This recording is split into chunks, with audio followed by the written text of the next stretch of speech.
지난 사항은 그 성경의 권위에 대해서 같이 배웠죠. 오늘은 이 성경 권위의 그 증거입니다. 외적 증거와 내적 증거. 먼저 외적 증거 우리 같이 한번 읽어볼까요? 외적 증거 함께요. 우리는 교회의 증거에 의해 감동을 받아 성경을 고상하고 존엄하게 여기는데 이르게 된다. 그것을 입증하는 논증들은 곧 성경에 기록된 진리의 영원한 성격, 교리의 능력, 문체의 장엄함, 각 내용의 일치성, 하나님께 영광을 돌려드린다고 하는 면에 있어서의 내용의 통일성, 인간 구원을 위한 유일한 길을 밝혀주는 충분한 내용 전개, 그 밖에 많은 비교할 수 없는 탁월성과 성경 전체의 완전성 등 이상에서 열거한 것으로서 이 속성들은 성경이 하나님의 말씀이라는 것을 충분히 증거해 주는 것이다. 외적 증거에 대해서 조금 있다가 조금만 더 구체적으로 살펴보고요. 또 내적 증거 함께요. 그러나 성경이 오류가 없는 진리라고 하는 사실과 성경이 신적인 권위를 갖고 있다는 것을 우리가 확신하는 것은 무엇보다도 우리의 마음 속에서 말씀으로 증거하시는 성령의 내적인 사역으로 가능하다. 성경이 하나님의 말씀임을 성경 스스로가 자증한다고 했습니다. 그 어떤 것도 그 성경의 권위를 인정해 줄 수 있는 것은 세상에 없어요. 성경만이. 그런데 과연 그러면 그 이 하나님의 말씀인 성경, 이 성경의 권위가 정말 하나님의 틀림없는 말씀이다라는 그 사실 증거가 뭐냐? 하나님의 말씀이라고 무조건 그냥 무조건 말씀이니까 그냥 꼼짝 마라인가? 이것에 대해서 증거를 대죠. 그 외적 증거를 대고 그 다음 내적 증거를 댑니다. 그 외적 증거는 이런 거죠. 성경에 기록되어 있는 내용의 탁월함입니다. 그걸 가지고 성경이 하나님의 말씀이다라는 것에 대한 외적 증거래요. 내용의 탁월함. 그게 뭐냐면 구체적으로 여기 이제 고백서에서 다루는 것처럼 성경에 기록된 진리의 영원한 성격, 교리의 능력, 문체의 장엄함, 각 내용의 일치성, 하나님께 영광을 돌려드린다고 하는 면에 있어서의 내용의 통일성, 인간 구원을 위한 유일한 길을 밝혀주는 충분한 내용 전개, 그 밖에 많은 비교할 수 없는 탁월성과 성경 전체의 완전성 등 하나님의 말씀이라는 충분한 증거를 하고 있다.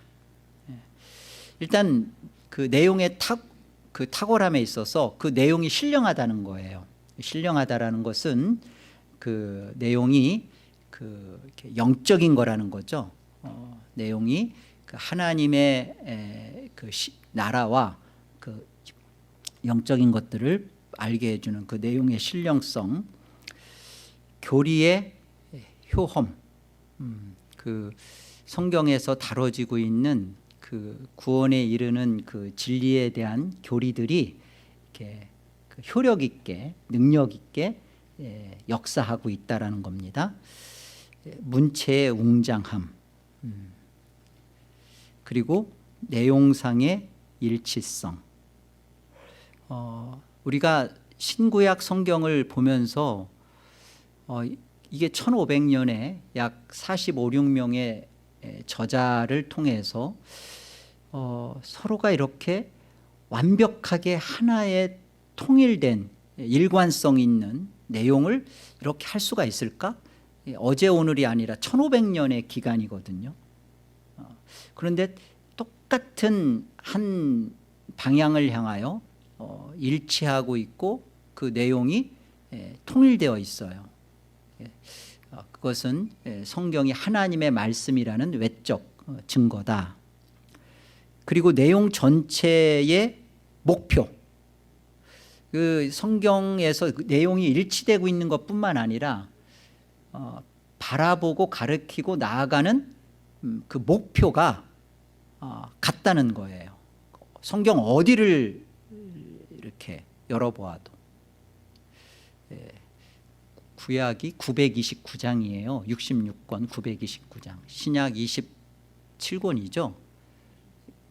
예? 260장입니다. 그래서 성경 전체가 1189장이에요. 그런데 이 각각의 성경이 내용의 정확한 통일성과 목표를 분명히 하고 있다는 것, 놀랍죠? 뿐만 아니라 구원을 제시하고 있고 구원을 가르치고 있고 또 구원을 향하여 우리 모두를 시선을 구원 쪽에 모으는데 그 구원 얻기에 너무나 충분하고 부족함이 없는 지식을 성경이 말하고 있다는 거예요. 이것이 그 고백서가 말하고 있는 외적 증거의 모습들입니다. 뿐만 아니라 하나님께 영광을 돌려드린다라는 이 모든 부분들이 이게 성경을 제대로 우리가 만나게 되면 하나님께 영광이라는 것이 우리 사람의 생각과 성경이 말하는 하나님께 영광이 무엇인지를 성경은 아주 일치성 있게 통일성 있게 말하고 있다는 거예요. 우리 사람의 생각으로는 다다를 수 없는 하나님의 영광, 하나님께 영광 돌린다는 것에 대한 내용의 통일성, 그리고 일치성, 그리고 전체에 대해서 가지고 있는 이 모든 것들이 하나님 자신에 대해서 어떻게 받아야 되는 건지를 잘 드러내고 있다는 겁니다. 내적 증거가 더 중요하죠. 그러나 이렇게 시작하잖아요. 내적 증거는 뭐냐면 성경이 하나님의 말씀이라는 것을 입증하는 것은 이런 외적 증거들이 다 나타나지만 무엇보다 성령 하나님의 내적 조명에 의해서 이것이 하나님의 말씀이다라고 입증한다는 거예요.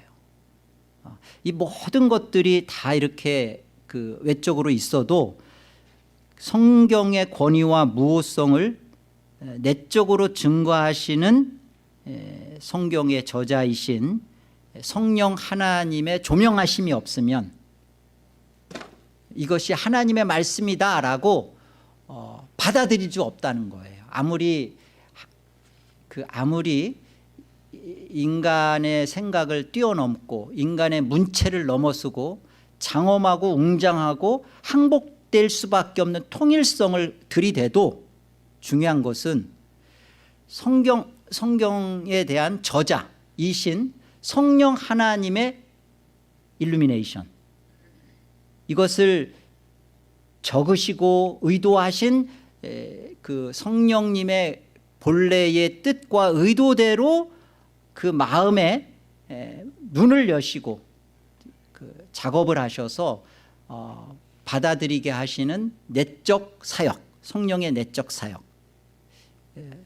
이것이 바로 이제 성경이 하나님의 말씀이라는 틀림없는 증거입니다.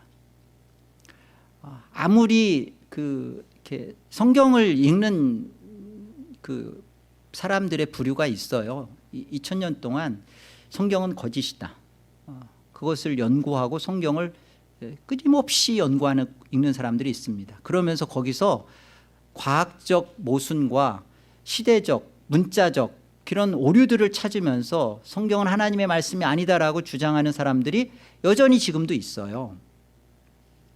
그들은 계속 오류를 발견해내고 그걸 가지고서 얘기하죠. 그런데 또 한쪽은 하나님의 말씀에 대한 성령 하나님의 일하심과 작동하심 때문에 그 오류에 대하여 시간이 지나면서 그 오류 속에 정확한 하나님의 일하심들을 발견하게 되면서 항복이 벌어지는 틀림없는 하나님의 일하심이고 하나님께서 하신 거라는 것을 시간이 지나면서 우리의 이성이 점점 하나님의 말씀이다라는 것으로 깨달아져 가도록 하는 성령의 조명이십니다. 이 부분에서 한쪽은 성령의 조명이 있기에 그 생선을 먹을 때 가시와 같이 걸리는 부분이 있는데 그것에서 걸려 넘어지지 않고 계속 이 부분에 대하여 성령 하나님의 일하심 때문에 성경을 하나님의 말씀으로 맞닥뜨리게 되고 만나게 되고 꿇어 복중케 된다고요. 창세기 1장 1절 태초 하나님이 천지를 창조하시니라. 여러분, 우리가 이거 이성으로 믿고 시작하는 것을 기독교로 하지 않습니다. 이걸 어떻게 이성으로 여러분이 판단하고 받아들이고 분별하고 그렇다 하고서 출발하는 사람이 누가 있어요? 없습니다. 성령의 내적 사역으로 말미암아 이 말씀에 대하여 이제 조명이 이루어지면서 우리 안에 그러하다, 이성이 항복되어져 가는 것이 이게 성령의 내적 증거라고요. 고린도전서 2장 우리 10절과 11절 하나님 말씀 같이 한번 합독합니다. 오직 하나님의 성령으로 이것을 우리에게 보이셨으니 성령은 모든 것 곧 하나님의 깊은 것까지도 통달하시느니라. 사람의 일을 사람의 속에 있는 영 외에 누가 알리요? 이와 같이 하나님의 일도 하나님의 영 외에는 아무도 알지 못하느니라. 고린도전서 또 12장 3절에 가보면 하나님의 영, 성령이 아니고서는 예수를 주라 할 수 없다 그러죠. 여러분, 이게 그 성령 하나님의 내적 사역이 아니고서는 우리 안에 이런 신앙 고백은 불가능합니다. 하나님의 말씀인 성경이다. 이 문자로, 책으로 어떻게 보이지 않는 영이신 하나님이 자신의 뜻과 자신의 계획과 자신의 의지와 일하심을 담아서 보인 것이냐, 그게 과연 이게 성경이냐, 기록되어진 성경이 정말 하나님의 말씀하신 것이냐, 이게 성령의 내적 조명을 통하여 이루어지는 그 하나님의 영 안에 속한 자들은 이것을 받는다고요. 받게 된다고요.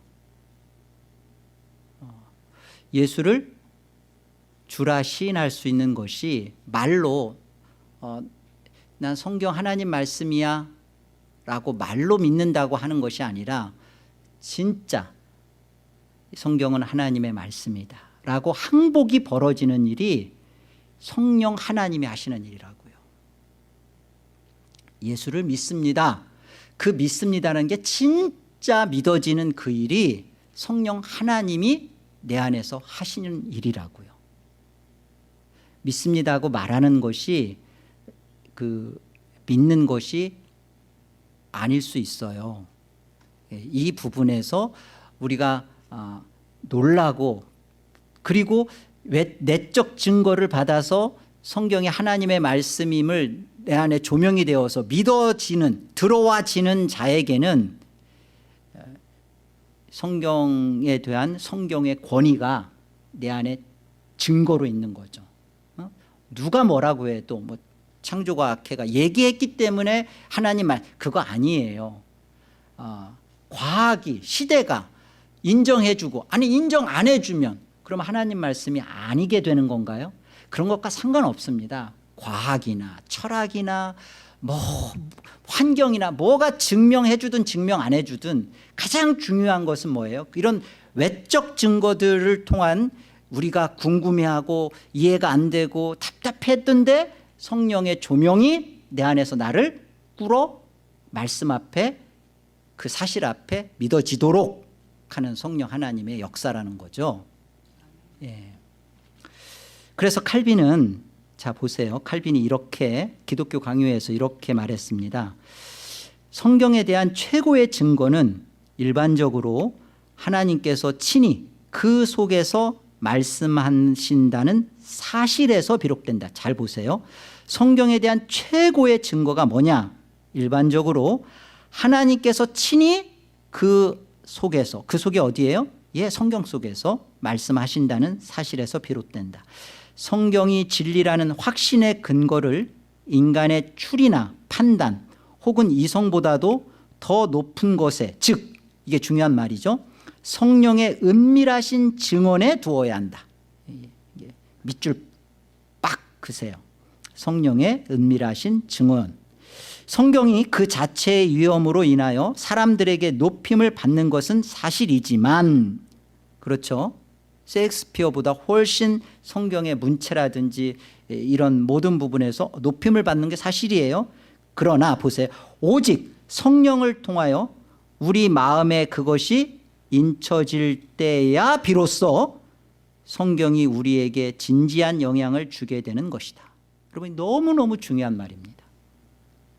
성령을 통하여 우리 마음에 하나님의 말씀의 작동이 벌어져서 그것이 우리 안에 성령의 인침이 벌어질 때 비로소 어떤 현상이 생기냐? 성경이 우리에게 이제 진지한 영향력을 행사하기 시작한다고요. 성경 앞에 무릎을 꿇고 말씀 앞에 오라 내가 죄인이구나, 오라 나는 피조물이구나, 나는 하나님 앞에 영원한 지옥이요, 나는 이런 하나님 앞에 정말 지옥인데요, 뭐 더한 표현이 못할 표현이 뭐 있어요. 난 쓰레기구나, 오물덩어리구나. 바울이 그랬잖아요. 자기는 배설물이라고. 똥이구나. 말라기에 보면 똥이라고 돼 있어요.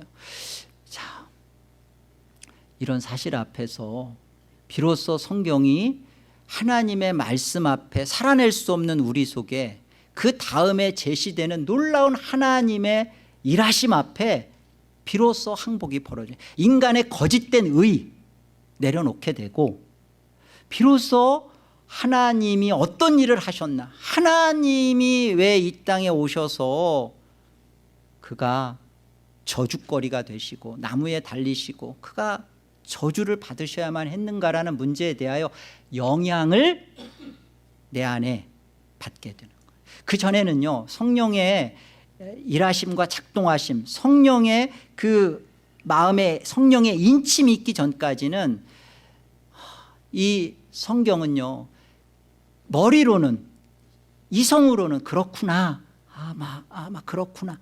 그런데 그렇구나가 나에게 아무런 변화를 일으킬 힘이 없다고요. 안 생기는 거예요. 여러 사람이 있을 때는 믿는 척 보이지만 하나님과 나와 단둘이 있을 때는 말씀이 내 안에서 역사를 하느냐 안 하느냐는 거죠. 누구한테는 역사하고 누구한테는 역사를 안 하게 된다고요? 성령의 인침이 있는 자에게는 하나님 말씀은 살아서 꿈틀대며 내 혼과 관절과 골수를 찔러 쪼개서 나를 발가벗기린다고요. 히브리서 4장 13절 말씀처럼 나를 하나님 앞에 홀딱 벗겨놓는다고요. 그런데 하나님 말씀을 읽고 듣는데 내가 안 벗겨져, 안 발가벗겨져, 안 드러나죠. 성령의 인침이 없는 거다라는 겁니다. 이게 칼빈의 해석이에요. 보세요. 이렇듯 성령의 능력으로 말미암아 조명을 받기 때문에 성경이 하나님께로부터 온 것임을 우리 자신의 판단이나 혹은 다른 사람의 판단에 의해서 믿는 것이 아니라는 거예요. 성령의 조명 때문에 다른 사람들이 믿기 때문에 휩쓸려서 믿고 모태신앙이니까 뭐 믿어지고 그런 거 아니라는 거예요. 성령의 조명은 하나님의 은혜입니다. 그 하나님의 은혜 속에서 나는 하나님의 말씀이, 성경이 하나님의 말씀입니다 라고 믿어지는 것은, 이거는 이 세상에 우리가 태어나서 받는 가장 복된 선물이에요. 이것보다 귀한 은혜는 없습니다. 저와 여러분이 성경이 하나님의 말씀이면 난 믿어져요. 그리고 이 말씀이 나에게 영향을 주고 있어요. 말씀 앞에 내가 두렵고 떨려요. 말씀이 그러하다 앞에 나는 그렇지 못한 것에 대하여 자꾸만 눈물이 나고 회개가 돼요. 예, 이보다 더 큰 은혜가 있어요? 그 얘기죠. 그래서 보세요. 성경과 믿음과의 관계입니다. 자, 칼빈이 한 말인데요. 우리 같이 한번 읽어볼까요? 함께요. 하늘에 계신 아버지께서 성경 속에서 그의 위엄을 드러내시고 그리하여 성경을 높이는 확고한 마음을 주시기 전에는 사람들 스스로는 성경에 대해서 그렇게 확고한 믿음을 가질 수가 없는 것이다. 그러므로 불신자에게 성경이 하나님의 말씀임을 입증해 주려고 하는 행위는 실로 어리석은 짓이다. 믿음이 아니고서는 성경이 그렇다는 것을 알 수가 없기 때문이다. 그래서 어거스틴은 사람이 그렇게 중대한 문제들에 대해 깨닫기 위해서는 먼저 죄 고백이 있는 경건이 있어야 한다고 한 것이다. 성경과 믿음과의 관계예요. 믿음이 주어지지 않고서는 성경을 통해서 어거스틴이 말한 것처럼 죄 고백이 있는 경건이 벌어지지 않습니다. 아무리 불신자 저 자연인에게 성령의 조명이 없는 자에게 어떤 이론을 갖다 창조과학이 아니라 그 어떤 것들 갖다가 설명을 해도 고개는 끄덕거릴지 몰라도 마음이 움직이질 않아요. 우리는요 하나님이 불쌍히 여겨서 우리에게 은혜를 주셔서 성경이 하나님의 말씀이라는 사실 앞에 우리를 옴짝달짝 못하게 해서 말씀 앞에서 그렇게 살지 못하는 내 자신이 하나님 앞에 두렵고 공포스럽고 또한 이런 나를 위하여 하나님이 하신 일에 대하여 하염없이 그 은혜에 의지하게 되고 그래서 이 믿음이 우리로 하여금 성경 앞에 우리를 갖다 놓는 것이고 성경 속에서 우리가 살도록 하는 겁니다. 내가 성경을 대할 때 여러분 어거스틴이 말한 것처럼 죄 고백이 있는 나의 경건이 나타나고 있다면 이것은 하나님이 나에게 믿음을 주신 결과입니다. 그래서 성경을 쓰신 분이 성령이시잖아요. 그래서 성경 없이는 성령은 역사하지 않으십니다. 이렇게 성경과 성령이 상호 점검적이에요. 오늘날 개혁교회가 말씀 막 이렇게 하죠. 여러분들 막 듣기 싫을 만큼 그냥 그렇게 뭘 자꾸만 말씀 공부 또 말씀 뭐 이렇게 자꾸 배우라고 그렇게 말하시는 분들은 사실은 굉장히 요즘 뭐 이렇게 뭐죠? 직통계시라든지 오순절 성령 운동하는 그런 부분들에 대해서 깊이 한번 점검할 필요가 있어요.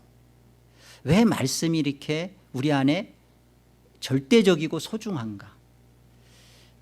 우리가 지금 살펴본 것처럼 이 하나님의 말씀인 성경은 성령이 저자이시기 때문에 그래요. 이제 성령은요 성경 없이는 역사하시지 않는다라고 못을 박으셔야 합니다. 자꾸만 기독교를 체험적 종교로 이해하려고 해서 자꾸만 무엇인가를 경험하고 체험해서 내 신앙과 믿음을 자라가게 하려고 하는데요, 성경의 저자이신 성령의 역사는 말씀으로 역사하십니다. 그래서 계시의 종교인 거예요. 그래서 말씀이 이 리빌레이션한 이 하나님의 계시가 내 안에 조명이 벌어지는 것에 대하여 우리는 하나님 앞에 기도해야 돼요. 하나님 조명해 주십시오. 말씀이 과연 그러하다라는 사실 앞에 나를 깨닫게 하시고 무너뜨려 주시고 말씀만이 내 안에서 뿌리를 박아 주십시오. 여러분 성경을 우리 정말 그 1년에 한 번씩 성경을 읽겠다 그러면 창세기부터 읽잖아요. 아니면 마태복음들. 여러분 읽어도 작년에 또 요만큼 읽었는데 또 읽어도 새롭죠. 안 본 것 같고.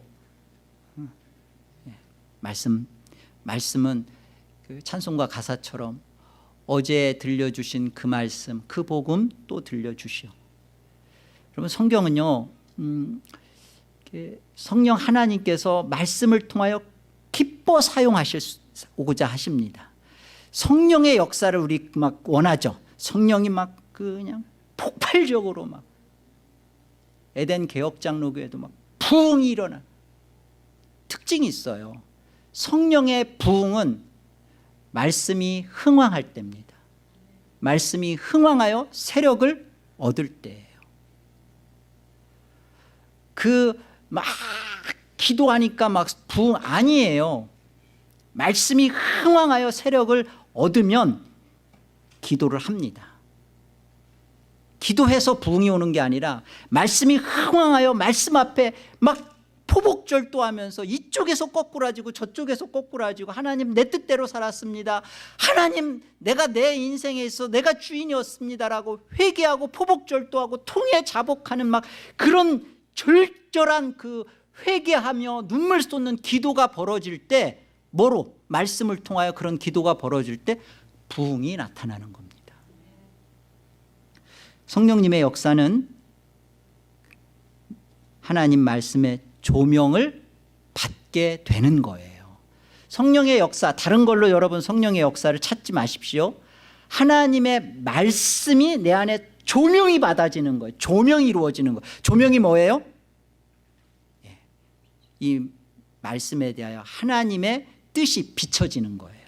내 안에서 하나님의 말씀이 내 어둠을 뚫고 내 안에서 하나님 말씀이 쫙 그러하다라고 하나님의 뜻이 들어와지는 거예요. 어떻게 그 조명이 이루어질까요? 두 가지입니다. 하나님 말씀을 읽을 때 여러분 조명 받았는지 안 받았는지 한번 제가 말씀드릴게요. 첫 번째, 하나님 말씀을 읽을 때 여러분이 죄인이라는 것을 보게 됐습니까? 말씀 속에서 그게 조명받은 거예요. 말씀을 읽는데 이거 제가 그래서 늘 회개해요. 내가 그래서 목사한 걸 어떤 때 후회할 땐 이런 때예요. 말씀 읽다가 이거 줄 말씀 때 섬겨야겠다. 조명받는 게 아니잖아요. 그거는 조명받는 건 뭐예요? 이 말씀이 나를 그냥 하나님 죄송해요. 그러나 표현이 그렇습니다. 이 바퀴벌레 그냥 이따시만한 큰 돋보기로 갖다가 그냥 햇빛으로 쫙 해가지고 바짝바짝 태우듯이 우리 죄를 그렇게 지지는 거예요. 바퀴벌레를 징그럽다 생각하지 말고 바퀴벌레보다 더 징그러운 여러분의 죄를 좀 보세요. 하나님의 말씀에 이 뜨거운 조명이 성령님의 조명이 이 하나님의 말씀의 빛으로 우리 내면에 죄를 깊이 박혀있는 그 끈적끈적한 그 자기 그냥 그거를 쫙 비추는 거예요. 그래서 내 안에 있는 그 자기가 시퍼렇게 살아있는 내 자신이 보여지는 것이 이게 조명이라고요. 첫 번째. 두 번째는요. 그래서 말씀 속에서 그리스도가 보여지는 거예요. 그리스도가 자꾸만 발견되는 거예요. 이 두 가지가 여러분이 하나님 말씀을 읽거나 들을 때 이런 현상이 여러분에게 매주일 예배 속에서 여러분의 오늘의 매일의 말씀 묵상 속에서 이런 일이 벌어진다면 여러분은 성령의 조명하심을 받고 있는 정말 하나님의 구원받은 거듭난 하나님의 백성임에 틀림없습니다. 이것이 안 벌어지고 있다면 말씀을 듣거나 말씀을 볼 때 이런 일이 벌어지지 않고 있다면 가능성이 있어요. 우리는 회개하면 됩니다. 회개하고 다시 다시 내가 무엇이 잘못됐는지 오늘 이 말씀을, 이 강의를 듣게 해주신 하나님의 은혜를 기억하면서 바로 잡으시면 됩니다. 이게 5항이었어요. 자, 이제 6항 할 겁니다. 안 하면 또 자꾸 넘어가니까. 6항 성경의 완전성과 충족성. 우리 성경의 완전성 같이 읽어볼까요? 하나님의 영광, 인간의 구원, 그리고 신앙과 삶에 필요한 하나님의 모든 뜻은 성경에 완전하고 명백히 기록되어 있다. 그렇지 않은 것들은 선하고 적절한 논리에 의하여 성경에서 추론해 낼 수 있다. 성경의 충족성 같이 읽겠습니다. 그러므로 성경에는 그 어느 때라 하더라도 성령의 새로운 계시나 인간의 전통을 첨가할 수 없다. 그럼에도 불구하고 우리가 말씀에 계시된 것을 구원받는 데 유효하도록 깨달으려면 성령의 내적 조명을 받아야만 한다. 다만 하나님께 드리는 예배의 형식과 교회 정치에 관해서는 인간들의 일반적인 활동이나 모임에서처럼 격식들이 있을 수 있다. 하지만 이 경우에라도 하나님의 말씀의 일반적인 법칙들에 근거한 본성의 빛과 성도의 분별을 따라서 행해야 한다. 두 가지인데요. 성경의 그 완전성은 성경에 완전하게 기록되어 있다는 거예요. 성경에 뭐가 기록되어 있냐? 자, 하나님의 영광, 인간의 구원, 신앙과 삶에 관한 하나님의 모든 뜻입니다. 자, 이게 어디에 걸리냐면 하나님의 모든 뜻이 요 세 가지를 지금 설명하는 거예요. 성경에 다 기록되어 있대요. 완전하게. 뭐가? 첫째, 하나님의 영광이. 두 번째, 인간의 구원이. 세 번째, 신앙과 삶에 관한 것, 신앙과 삶에 필요한 것. 이 하나님의 모든 뜻이 완전하게 성경에 기록되어 있다는 겁니다. 여러분, 그래서 하나님의 내적 조명을 받고 성경을 읽고 있는 사람은 성경을 난 읽어도 도대체 하나님의 영광이 뭔지 모르겠어요. 인간의 구원이 뭐가 구원인지 잘 모르겠어.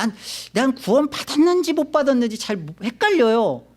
그리고 어떻게 살아야 되는지 모르겠어요. 성경에는 이 하나님의 이 뜻이 완전하게 기록되어 있습니다. 이게 완전성이에요. 여러분이 하나님의 영광이 무엇인지를 알기를 원하십니까?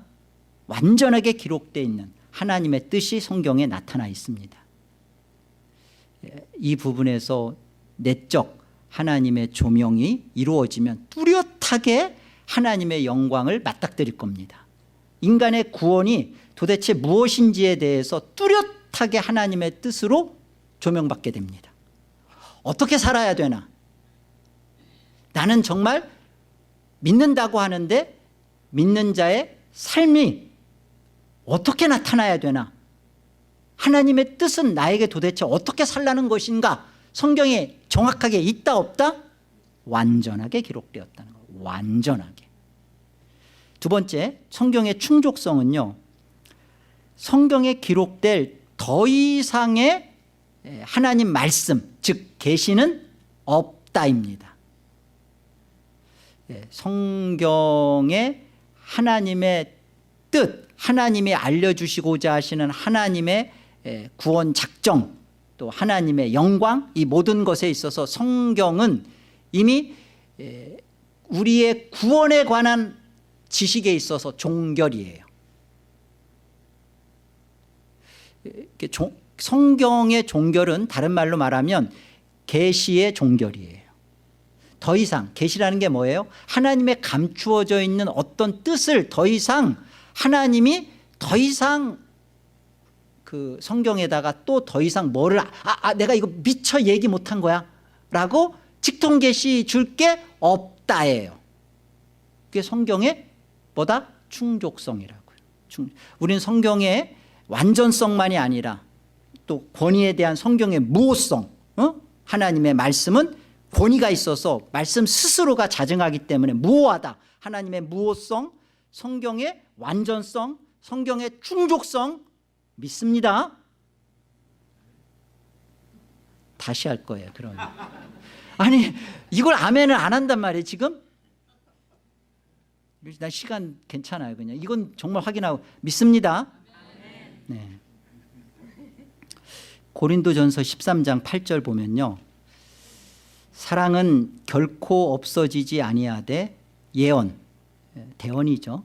킹제임스 버전은 대언이라고 했어요. 대언이 뭐예요? 하나님 말씀에 대한 선지자들처럼 이렇게 선포되는 거죠. 없어질 것이요. 방언이 뭐죠? 타 언어입니다.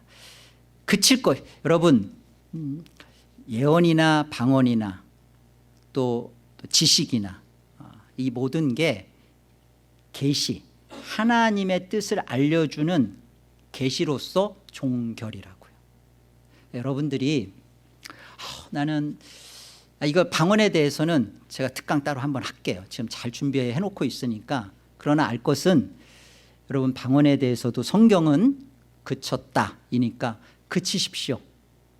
그리고 정확하게 1만 마디 방언보다 5마디 하나님 말씀을 정확하게 가지시고 그 말씀을 조명받으셔서 하나님 앞에 통해 자복하고 우시며 하나님 앞에 여러분이 하나님의 알려진 뜻을 가지고 하나님의 소원을 만족시켜 드리세요. 아멘. 이게 기도입니다. 어설프게 방언 가지고 막 나는 기도를 오래 하고 오래 해서 뭐 어쩌자고요. 나중에 방언에 대해서는 제가 특강 한번 할게요. 신명기 4장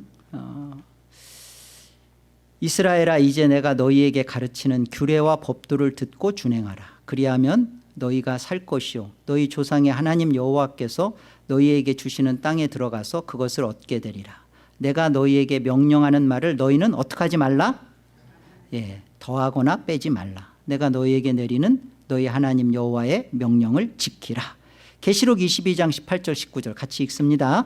내가 이 두루마리의 예언의 말씀을 듣는 모든 사람에게 증언하노니 만일 누구든지 이것들 외에 더하면 하나님이 이 두루마리에 기록된 재앙들을 그에게 더하실 것이요 만일 누구든지 이 두루마리의 예언의 말씀에서 제하여 버리면 하나님이 이 두루마리에 기록된 생명나무와 및 거룩한 성의 참여함을 제하여 버리시리라. 카톨릭은 분명히 이 하나님 말씀에 가감하지 말라, 더하면 재앙을 더하고 빼면 그 거룩한 생명책에서 이름 뺀다 이렇게 했는데요, 카톨릭은 하나님 말씀, 종결된 하나님 말씀에다가 더했죠. 여호와 증인은 뺐죠. 한국교회는 참 감사한 게 이거예요. 한국교회는 성경 66권은 정황무한 유기적으로 영감된 축자, 하나님의 1.1획도 변함없는 100% 하나님의 말씀입니다 라는 것에 대해서, 그거에 대해서 정말로 잘 받아들여요. 그거에 대해서 부인하지 않습니다. 한국교회 치고 66권 성경에 대해서 정확한 하나님의 말씀이 아닐 수도 있어, 이렇게 한국교회는, 그러면 그 성도들은 그거는 받아들이지 않아요. 근데 한국교회의 성도들은요, 성경의 무성은 받아들인다고 하는데 한국교회의 성도들의 가장 큰 그 아이러니, 신앙의 문제는 뭐냐면 더하고 빼는 일에 있어서 너무나 자신들이 무엇을 잘못하고 있는지에 대해서 모르면서 성경을 무오하다라는 것은 받아들이지만 성경을 너무나 잘 왜곡해요. 왜곡한다고요? 왜곡한다는 말이 뭐죠?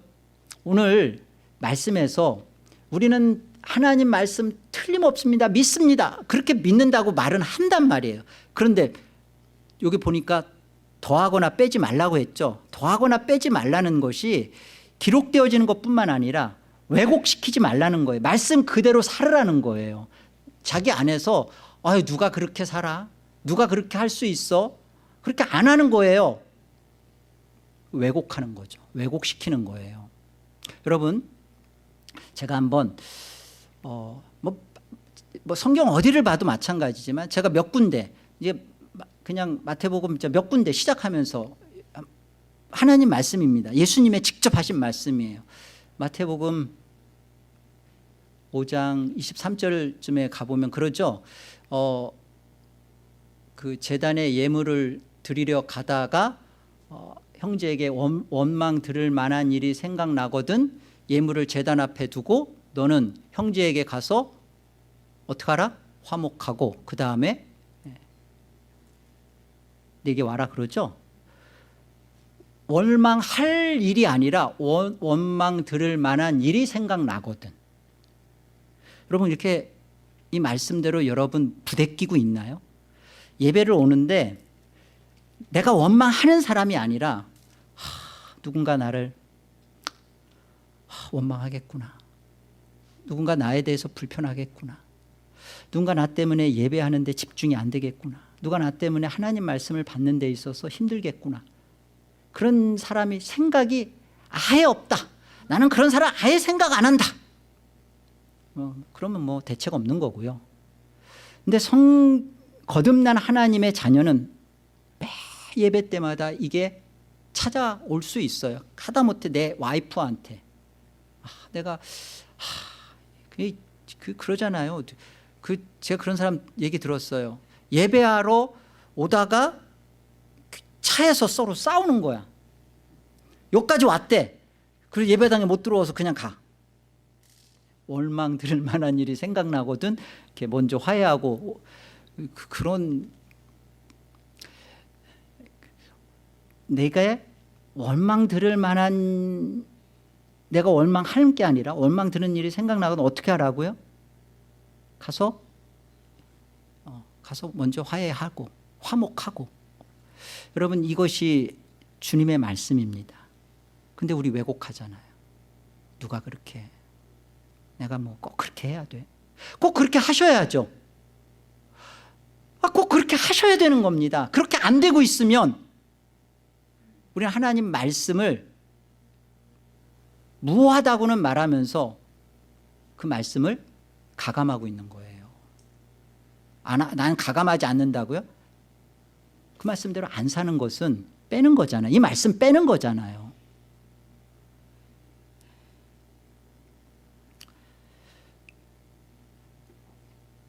너희 원수를 사랑하라.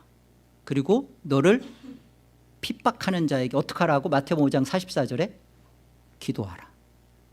우리 이렇게 안 되는 것에 대해서 울어보셨나요? 나는 왜 나를 미워하니까, 아니 원수를 사랑하라고요. 아니 그냥 나는 홈리스에 대해 그런 건요, 그런 것은 기독교가 정말로 우리에게 요구하는 사랑 아닙니다. 내 감정을 그냥 뒤집어 버리고 나를 완전히 그 개쓰레기처럼 취급하고 나를 짓밟아버린 그런 원수, 내가 반드시 저를 죽이고야 말겠다라고 하는 그 원수를 성경은 뭐라고요? 그러니까요. 근데 그거 여러분 그렇게 안 하고 핍박하는 자를 왜 기도하지 않고 있으면 그 말씀 마태복음 5장 44절은 여러분 뺀 거잖아요. 여러분 이런 부분에서 이게 하나님 말씀이라는 것에 대해서 나중에 하나님 앞에 이 부분이 우리한테 두려움으로 와야 돼요. 거듭난 사람은 이 말씀 앞에 부대낍니다. 거듭나지 않은, 제가 분명히 말씀드릴게요. 거듭나지 않은 사람은요, 이 말씀 빼고 살아요. 좁은 문으로 들어가기를 힘써라. 좁은 문으로 들어가라. 넓은 길로 가는 사람들은 그 뭐죠? 크고 그 그리로 가는 길이 넓어서 그리로 가는 자가 많다. 어떡하라는 거예요? 우리는 장애물이 제거된, 걸림돌을 제치운 이 좁은 문으로 하나님의 은혜로 들어와졌으면 어떡하라는 거예요? 그 다음은 생명의 길, 좁고 협착한 이 길을 어떻게 가라는 거예요? 자기 십자가 지고 자기 부인하고. 그래서 마태복음 10장에 그러잖아요. 예수님께서 아버지나 어머니를 나보다 더 사랑하는 자는 내게 합당하다, 합당하지 않다? 합당하지 않고, 그 다음 아들이나 딸을 나보다 더 사랑하는 자도 내게 합당하지 않다. 제가 성찬 신방 갔는데 한 분이 그런 고백을 하더라고요. 요즘 막 정말 회개하고 있는 게 그거래요. 이렇게 가만히 있다가 그 손녀, 손주가 막 이렇게 막 재롱하는 걸 생각하면 막 갑자기 너무 기쁘대, 막 그냥 막 그러면서 내가 하나님을 그렇게 생각하면서 내가 기뻐하고 있나? 그러지 못했던 자신의 모습을 보면서 회개하신다고 성찬 받기 전에 그 문제를 얘기하시더라고요. 아들이나 딸, 그 손녀, 손주, 자기 십자가를 지지 않고 나를 따르는 자도 내게 합당하지 않다. 여러분, 이게 하나님이신 예수님이 직접 하신 말씀입니다. 교회의 평안은 어떻게 지켜질까요? 성령이 하나 되게 하심을 교회는 힘써 지키라 했는데 어떻게 지켜질까요? 하나님의 말씀을 가감하지 않고 말씀대로 순종할 때입니다.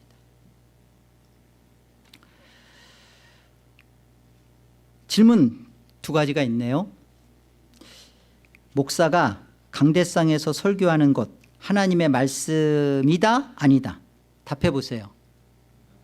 하나님의 말씀이다? 아니다? 네, 그럴 줄 알았어요. 성경과 일치할 때 하나님 말씀입니다.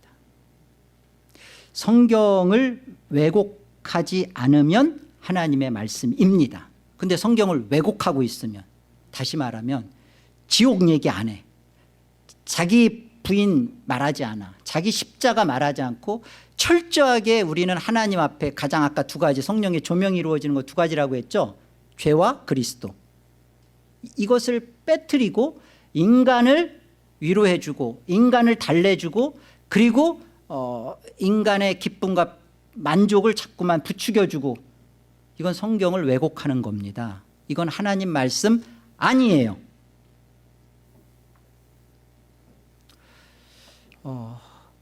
내 죄가 표적으로 드러나는 적용이 부대끼죠. 그런데 거기에서 거듭난 하나님의 자녀로서 내가 하나님 앞에서 나의 깊은 죄가 그리고 그리스도로 나가는 은혜가 이루어지는 설교라면 그것은 하나님의 말씀이 나에게 직접 나를 붙드시고 하시는 거예요. 받으셔야 됩니다. 나는 그냥 이렇게 그냥 좋은 성경에 대한 좋은 인사이트, 성경에 대해서 해석, 이것만 좋은데 왜 적용을 하는지 몰라. 적용해서 이렇게 자꾸만 부대끼게.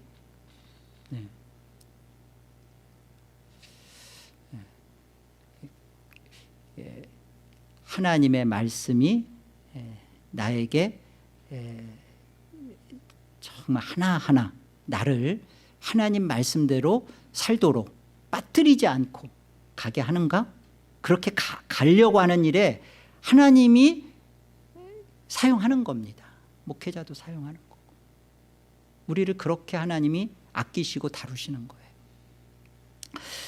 사도행전 17장 11절, 여러분들이 간혹 자꾸 오해하는 것 같아서 표준 세번역으로 좀 더 쉽게 번역되어 있는 것을 우리 같이 읽어봅시다. 함께요. 베레아의 유대 사람들은 데살로니가의 유대 사람들보다 더 고결한 사람들이어서 아주 기꺼이 말씀을 받아들이고 그것이 사실인지 알아보려고 날마다 성경을 상고하였다. 그러니까요, 여러분, 강단설교가, 예배가 하나님의 말씀을 왜곡하지 않고 있고 성경에 대한 일치가 있고, 여러분이 예배 속에서 같이 기도하면서 성령의 은혜를 구하고 있고 성령 하나님이 함께 하심 속에서 예배가 선포되어지는, 말씀이 선포되어지고 있다면, 저와 여러분이 설교자도 마찬가지예요. 똑같이 말씀 앞에 하나님의 살아계신 어미한 말씀으로 나를 발가벗기는, 그리고 그리스도에게로 나의 생명을, 그리스도의 생명을 주고자 나를 이끌고 가는 하나님의 말씀으로 예배 때 받으셔야 합니다. 만약에 진리가 아니고 다른 복음, 다른 영, 다른 예수를 말하고 있으면 여러분 그 강단에서 바로 설교자를 멱살을 잡아가지고 끌어내리셔야 합니다. 예? 뭐 이렇게 말하고 그럴 필요도 없어요. 그냥 진리가 아닌데요. 그러나 진리의 말씀으로 예배 때 우리는 하나님의 말씀을 순결하고 온전하게 하나님의 말씀이 100% 가감없이 우리 안에 떨어져서 받으셔야 합니다. 그리고 그 말씀이 과연 그러한가 어떻게 하라고요? 날마다 주일이 지난 월요일부터 그 말씀 다시 들으시면서 맞아? 정말 그런 거야? 이게 정말 하나님의 말씀대로 맞다고? 확인하십시오. 여기 그렇게 돼 있잖아요. 날마다 성경을 연구하라고요. 예배 때 성경을 상고하지 마시고 이게 목사가 지금 이게 그라리 가라르 뭐 이렇게 톱으로 켜다 뭐 어쩌고 맞아? 이렇게 히브리어 막 맞네? 이렇게 하면 안 돼요. 성경은 예배 때는 상고하지 마시고 진리가 아니면 그냥 끄집어내시고 하나님의 말씀으로 왜곡되지 않고 있을 때 받으시고 날마다 우리 교회 참 감사한 것 같아요. 뭐죠? 그 인터넷 선교팀에서 바로 요즘 주일이면 바로 그걸 동영상해서 동산 섬기방에 올려서 각 여러분들한테 가잖아요. 그래서 듣고 다시 한번 이렇게 점검하고 그렇게 하셔서 계시록 말씀처럼 우리가 하나님 앞에 틀림없이 말씀대로 살아왔습니다. 그 말씀대로 하나님의 말씀대로 내가 하나님의 조명을 받아 거듭난 자녀로 이렇게 하나님이 나를 온전하게 빚으셨습니다. 이런 아름다운 하나님께 올리는 고백이 있기를 바랍니다. 오늘날 성경적 설교가 있어도 왜 성령의 역사가 안 일어날까요?